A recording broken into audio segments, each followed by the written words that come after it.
Na nossa aula de ciências de hoje, nós vamos para a apostila, página 10, nós vamos analisar aí as características do som. A gente já sabe que o som, né, ele se propaga por meio de vibrações, né? E essas vibrações, elas chegam até nós. Mas como que a gente distingue esses sons? Como a gente sabe que esses sons são diferentes? Afinal, nós temos aí os zumbidos de abelha, ruídos de motor de carro, e também nós temos aí os diversos, né, sons dos instrumentos musicais. Então, vem aí as perguntas. O que há nessas vibrações que faz com que os sons sejam diferentes uns dos outros? Então, nós vamos identificar aí o que há de diferente nesses sons. Para começar, nós vamos ver o que é a acústica. Então, a acústica é a ciência que estuda os sons e as características que os tornam diferentes. Então, olha só, vocês podem aí estar sublinhando, destacando essa parte que é muito importante para ser estudada. Então, a acústica é a ciência que estuda os sons e as características que os tornam diferentes. Podem sublinhar com lápis de cor, com lápis de escrever, da maneira que ficar melhor para vocês. Então, a partir de agora, nós vamos conhecer as 3 características do som. Então, a primeira característica que a gente vai estudar é a intensidade. Então, quando a gente diz que o volume da televisão está muito alto, nós estamos nos referindo à intensidade do som. A intensidade também é chamada de sonoridade. Se quiser destacar essa palavra também, né? A intensidade também é chamada de sonoridade. Pode destacar para a gente estar estudando. Então, a intensidade também é chamada de sonoridade. E nós usamos os termos aí para definir um som fraco, né? De baixa intensidade, ou som forte, de alta intensidade. Então, quando o som, né, está com baixa intensidade, nós dizemos que o som está fraco, ou o som é fraco. Quando o som está aí com alta intensidade, nós dizemos que o som está forte, ou o som é forte, ok? Então, continuando. O que faz um som ser mais intenso ou menos intenso? Quanto maiores forem as vibrações de uma onda sonora, mais intenso será o som. E quanto menores forem as vibrações de uma onda sonora, menos intenso será o som. Então, quanto mais intenso, né, forem as vibrações, mais alto é o som. Menos intenso são as vibrações, menor, mais baixo é o som. No quadro abaixo, nós vamos ver aí uma característica muito importante do som. Olha só. Quando nós pedimos para alguém deixar o som mais alto, estamos fazendo um pedido incorreto, ou seja, nós estamos pedindo de forma errada. O correto seria aumentar o volume, pois na verdade estamos alterando a intensidade do som, deixando-o mais forte. Então, quando a gente pede para alguém, fala, nossa, aumenta o som da televisão, aumenta o som do rádio. Não, nós não podemos pedir dessa forma, nós pedimos assim. É para aumentar o volume, certo? Não pedimos para aumentar o som, nós pedimos para aumentar o volume. Agora, nós vamos ver a segunda característica do som, que é o tom. Então, o tom é a característica que nos permite diferenciar e classificar um som considerando sua altura. De acordo com o tom, os sons podem ser graves, certo?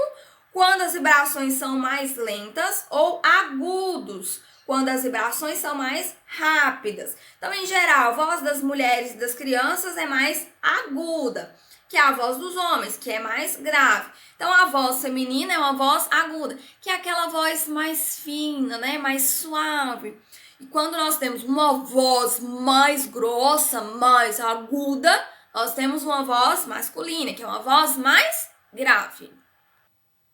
Então, olha só, vou usar o exemplo aqui do violão para explicar. Quando nós temos uma voz aguda, né, uma voz mais fina. Então, olha só.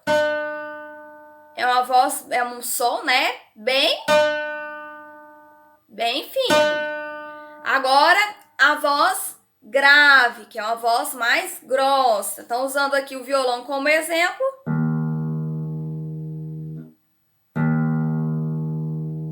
Então, nós temos aí o exemplo de voz grave e de voz aguda.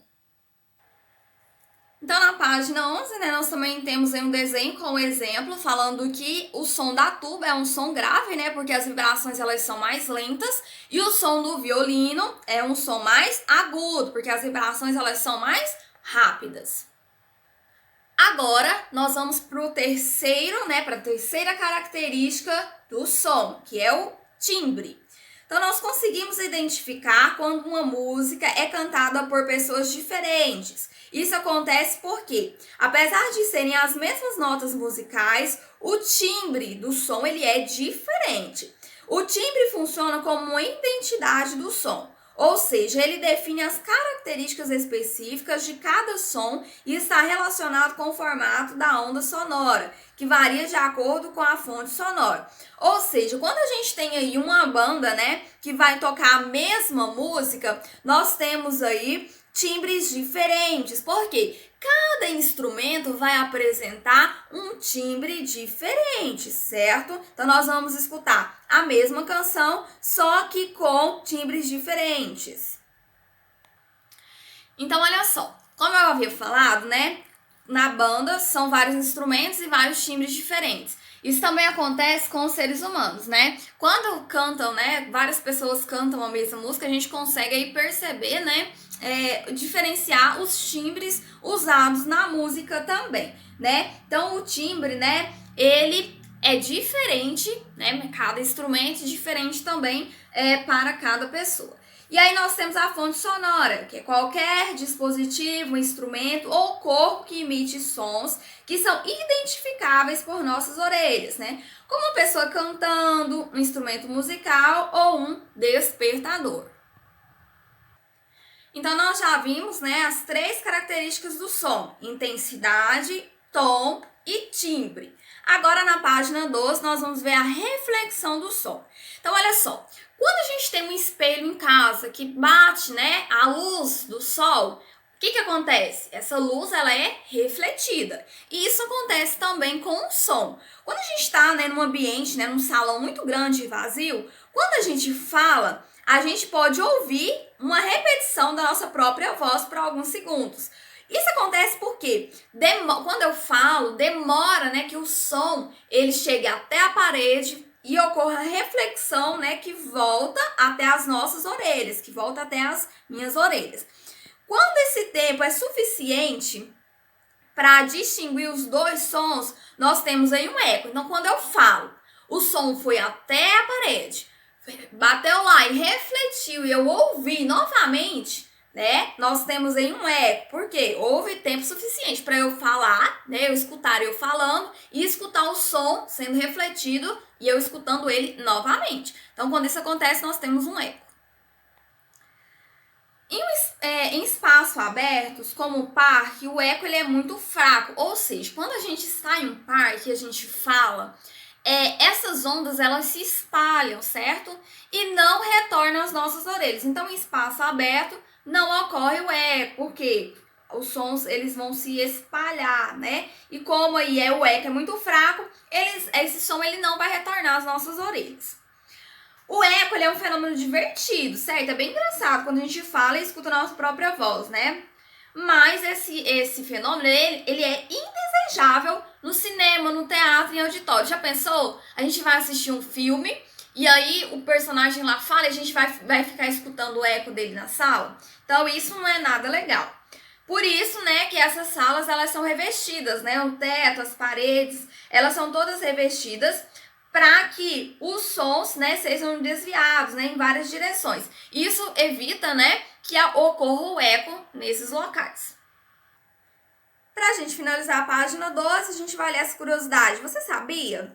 Alguns animais, como os morcegos, utilizam a ecolocalização para se orientar e encontrar suas presas. Ou seja, o morcego ele emite um som muito agudo, esses sons a gente não consegue ouvir, e esses sons eles são refletidos no corpo da presa. Ou seja, ele fala, o som bate no corpo da presa e volta, né, para o ouvido do morcego. Né, isso ocorre aí, ocorrendo aí o eco. Então, analisando a direção da onda sonora refletida e o tempo que ele leva para captá-lo, o morcego identifica onde é que está essa presa e vai lá e o captura, certo? Então, o morcego, né, utiliza aí da reflexão do som, né, do eco, para capturar as suas presas. Meninos, eu aconselho que vocês façam a leitura desse conteúdo, marquem, sublinhem, escrevam, certo? o que vocês encontrarem de diferente, que teve dúvida, sublinhe, né, as explicações para que seja aí mais fácil para vocês estarem estudando aí nas próximas aulas. Então esse é o nosso vídeo de hoje, bons estudos a todos!